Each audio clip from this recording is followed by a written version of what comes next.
Good morning. I am Kirsten Spaulding. I'm Vice President of Ceres Investor Network. We work with hundreds of investors in the US and around the world on climate change and other sustainability challenges. This week, we're proud to announce the Global Investor Statement of 2024, signed by 534 investors and financial institutions with more than 29 trillion in assets under management.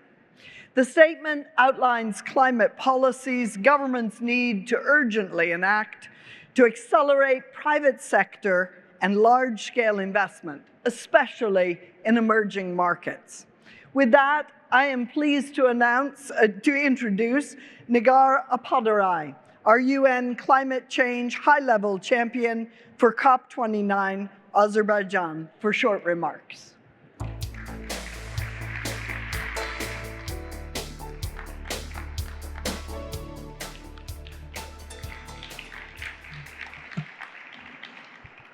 Ladies and gentlemen, dear friends, thank you, Reverend Spaulding, for this kind introduction. I'm thrilled to be here in the financial capital of the world with Ceres. And thank you, Ceres CEO Mindy Lober, for your decades of climate leadership. It's a great honor to be here, dear ladies and gentlemen. I'm grateful to Ceres and all the Investors Agenda partners for your work with investors aimed at achieving the Paris Agreement's goals. It's an honor to address you today as the UN Climate Change High-Level Champion for COP29, a role focused on bridging the work of governments with the dynamic frontline work of non-state actors community, from CEOs to NGOs, from city mayors to youth leaders, from indigenous peoples to university academics. Together as high-level champions, Razan Al-Mubarak and myself are committed to working with leading non-state actors to accelerate a just transition, protecting and restoring nature, and increasing the flow of finance to developing countries. Make no mistake, climate risk will affect all of us. My own country, Azerbaijan, faces a massive challenge of depleting water resources, including the declining level of the Caspian Sea, the largest inland sea in the world. Today, Azerbaijan is diversifying and looking to scale up renewable energy and opportunities in the transition. Companies, banks, insurers, and investors around the world cannot run or hide from material climate risk. And the opportunities are immense, from clean energy to transportation and nature. Climate risk must therefore be at the boardroom and investment committee decision-making.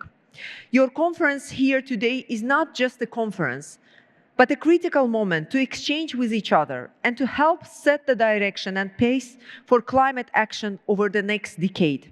And I can't think of a better organization than Ceres to support business and investors in rising to the challenges of climate risk. Ceres members have over $44 trillion in assets under management. 73% of Ceres company and policy networks members have already set greenhouse gas reduction goals. With this foundation, you are well placed to go further and faster. Your existing work in the following areas is already making a difference: climate risk reporting, investor engagement with companies, climate action transition plans, and your advocacy through the investor agenda. Your work cannot stand still and it must accelerate with a laser-like focus on implementation and delivery. There is no time to slow down what you have underway or to wait for others to improve first. So where to focus? And when there are so many competing priorities and time is so short, as leaders in climate change from the businesses and finance communities, there are 3 areas I urge you to focus on in 2024 and 2025. First, make clear to the parties to the Paris Agreement what you need so that country climate plans or NDCs are investable. Finance and business are enablers of the transition. You know the drivers of transition and the hurdles. Your expertise is invaluable to implementing the Paris Agreement. High-level champions published a report earlier this week to highlight the insights, priorities, and offers of support from businesses, investors, subnationals, for national governments to leverage in the design and implementation of their NDCs. Their message is clear. High ambition indices with sectoral pathways complemented by clear financing strategies can send a strong market signal to catalyze investment. Second, collaborate closely with national level policymakers on implementation of real economy policy and regulatory frameworks that will help the finance flow. While doing so, support reforms to the international financial architecture and MDBs so finance flows to developing countries. Third, continue to take near-term action to advance net zero and transition finance, including to overlooked small and medium-sized enterprises. We also need innovation in the harder areas such as adaptation and nature finance, with more attention to de-risking solutions to support mainstream financiers. COP29's vision is enhance ambition and enable action. When we speak about enhancing ambition, we speak about keeping 1.5 degrees, so sending signals to government, to the parties, to come up with ambitious plans. When we speak about enabling action, we speak about finance, we speak about capacity building, we speak about technologies. COP29 team presidency has launched 14 initiatives, which are having a focus on different sectors: energy, agriculture, SMEs, green skills, urban development, water. So all of these initiatives will be in a focus for us. But one of them is specifically the one that I want to focus is called Big Fit. So Baku Initiative for Climate Finance, Investment and Trade Dialogue aims to support investable and implementable NDCs, which deliver on sustainable development goals, because the link between NDCs and SDGs is extremely important. This week, I'm also excited to launching my 2 key campaigns towards COP29, which aim to raise the profile of overlooked topics: climate-proofing SMEs, supporting small and medium enterprises access tailored resources and capacity building, showcasing their leadership and demonstrating how corporations can support SMEs in their supply chains. SMEs are key to delivery of transition, and this campaign will put a spotlight on them. Impact Makers, the second campaign, bringing global attention to the often untold stories of those change makers using skills, ingenuity, and solutions to address the climate crisis across regions, sectors, and communities. Their stories will help to inspire positive change. I am also supporting COP29's presidency's initiatives for climate finance, investment, and trade. At COP29, we will be convening the Business Investment and Philanthropy Climate Platform and dedicated event for CEOs. This will focus on finance. I warmly welcome Ceres CEO Mindy Luber and Ceres members to this event to help advance finance. As companies and investors, you can move with greater speed and innovation than some national governments. You know, there is no turning back from this, the driver to the transition. It's ambitious, it's hard, it's achievable. And I stand ready to help you accelerate and amplify the impact of your leadership. Investors are clearly paying attention to governments' national climate plans, which are due early next year. And it will be great to see the leaders, many of whom are in the race to zero and taking voluntary action, also offer specific insights on what will be the most important and effective in increasing capital flows to climate solutions, including high ambition, sectoral specifics, and focusing on emerging and developing countries.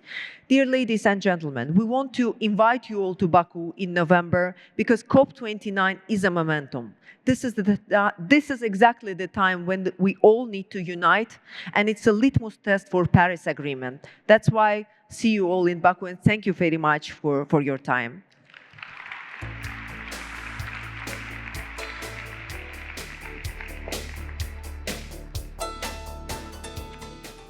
Thank you so much, climate champion Nigar Apadarai, for your leadership and for those remarks. I'm now joined today by New York State Comptroller Tom DiNapoli, the sole fiduciary of New York State Common Retirement Fund. The subject that we're going to discuss in a short chat here is the investor leadership that's necessary to support policy advocacy, the kinds of policies that we need coming out of COP, going through COP to incentivize private investment and leadership across our economic sectors to decarbonize and invest in the climate solutions of the future. So I'll begin, Tom, with a question. You've been one of the early supporters of this call on governments on climate change. With more than 500 other signatories, you signed the Global Investor Statement. Why did you sign? Why does it matter? It would be wonderful if we could solve the climate crisis by pension funds selling stock, and that would solve everything. Unfortunately, it's a much more complex picture than that. And to the point of your question, it's very much why we do need government to play a very active role, and why I chose to sign on to the investor statement. You know, we're trying to do our part, and we have been for many years now, as you know, and New York very much appreciates the collaboration with Ceres. It's really helped to inform our work, made a difference in our strategy. And we always keep in mind the fiduciary role. You know, we have 1.2 million New Yorkers who depend on our decisions to keep their pensions and their retirement secure. But we view climate as such an existential threat to all of us, but certainly to our investments as well. And you know, I wish I could say just investors or just pension funds could change the equation completely on our own, but we can't. And we need government very much to be proactive in supporting our efforts in so many ways. You know, certainly in terms of providing incentives to help with the transition, to aid us as far as certainly encouraging emissions reduction targets, disclosure of information. You know, one of our big challenges as investors is having appropriate information. So requiring financial disclosure of climate-related issues, certainly what the SEC has been moving to do, has been very important to us as we evaluate our various investment strategies. And obviously financial incentives will make a big difference as we seek out new investment opportunities. If more can be done to provide incentives for the kind of investments on renewable and clean energy that will be key to our transition to that low carbon economy that we all want to see. All of this will help us do our work and also be part of that holistic approach to meeting the goals, you know, certainly net zero by 2050, hopefully sooner. There's a lot of work to do, but the investor world can't do it in a vacuum. We do need the government support. Yeah. Thank you for your leadership in that statement and the recognition that it's a partnership, really, between the private investment community, the industries that have to be transformed, and our governments around the world working together. I want to just ask you now a question about New York Commons' particular strategies, the ways that you're addressing climate risk. You were one of the first funds to issue a climate action plan, really laying out your comprehensive forward-looking strategy for addressing climate risks and seizing climate opportunities. And I'd note that following you, my team has recently done research on the largest investors in the United States, and we now find that of those top 50 investors, 77% have made net zero commitments, and the majority of those have done climate action plans, really using the same kind of a structure that you laid out when you first did this. Can you tell us a little bit about your plan and where you see it going in the future? Well, as you know, it's been a journey, and you and Ceres have been part of that journey. It really came up with a jumping off point in 2019 of frankly, some of this discussion about divestment. And we convened a panel of experts on climate and on finance to really look at the overall question. And the panel made several recommendations, which then evolved into our climate action plan. But it really took the perspective that it just wasn't a question of investment divestment. It really was a question of evaluating our investment portfolio from the perspective of transition readiness, recognizing that all of this has to happen, but again, just selling stock is not going to create the transition, right? Someone else is going to buy the stock, probably being a less responsible investor than we are. So following up on the various recommendations we developed in 2019, I think it was one of the first in the country for public pension plans, an investor climate action plan. And we've been following that plan pretty rigorously. And it really is a combination of strategies. And so much of it really relates to the assessment of our portfolio, where we are today and where we want to go.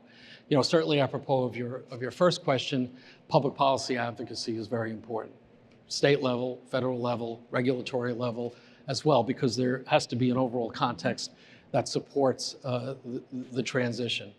Certainly, assessing our portfolio, seeing where we're at, setting what we call minimum standards for the companies we invest in. And I underline the word minimum, not necessarily saying that they're perfect, but looking at goals related to climate. And as you know, we set a net zero goal for year 2040, a little ahead of some of the others.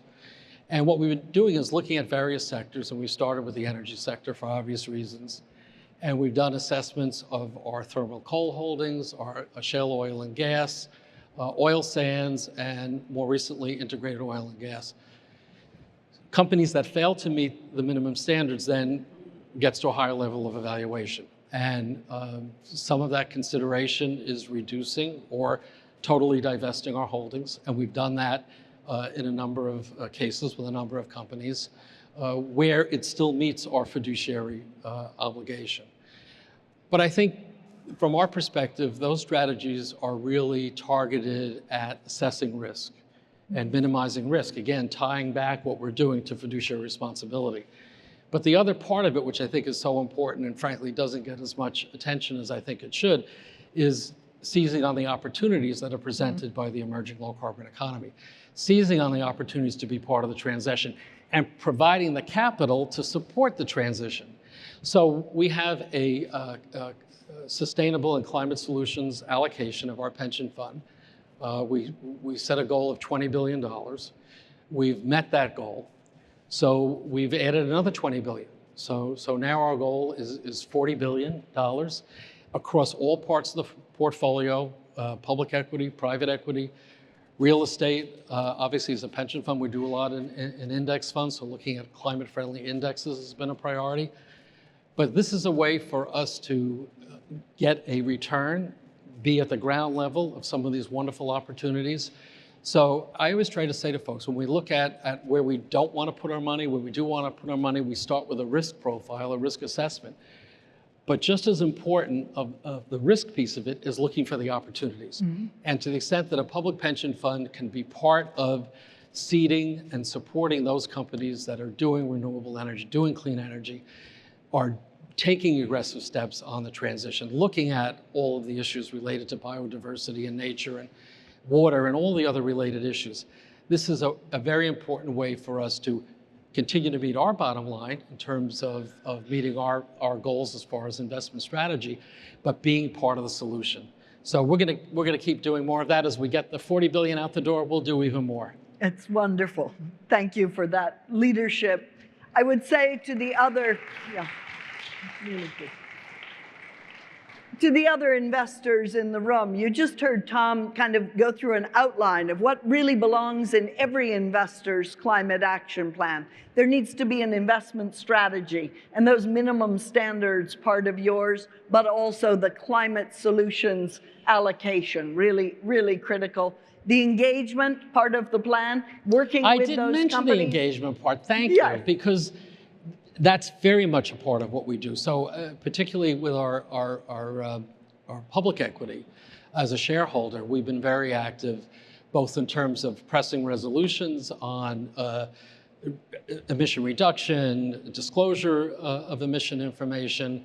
We've been very proactive as far as board of director votes and voting against boards of directors at places like Exxon. We still have a voice there and try to press even some of the less than desirable players to move in the right direction.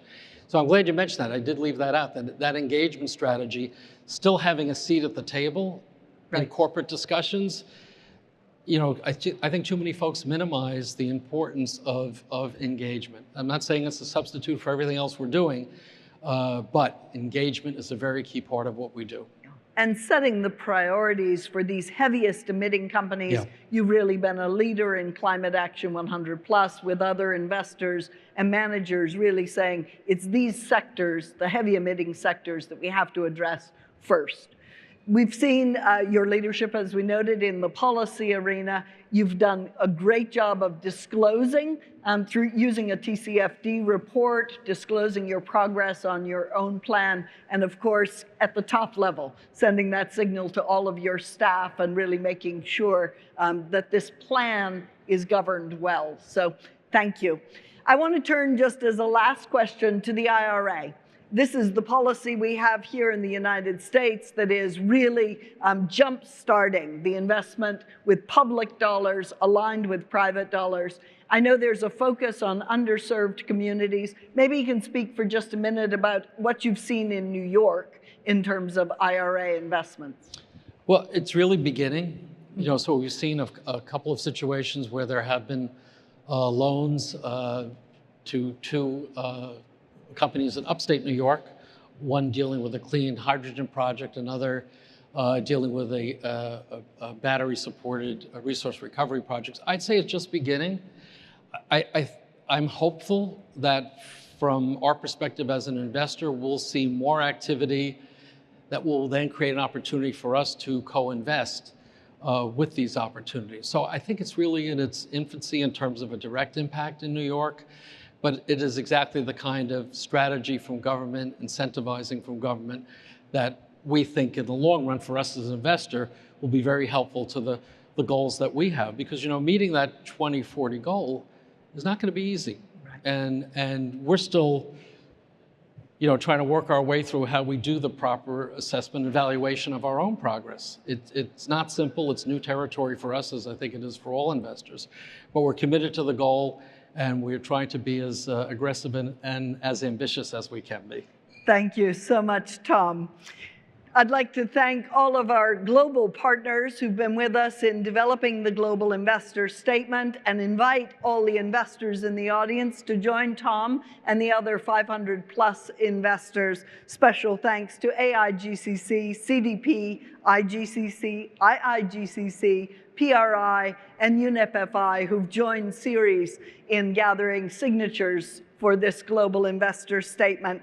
Thank you again for being part of the Main Stage program, and thanks to all of you for all the work you're doing addressing climate change in your portfolios and working with us to advocate for the whole system approach that will be necessary to solve the climate crisis and invest in the zero emissions economy that is coming. Thank you. Thank you.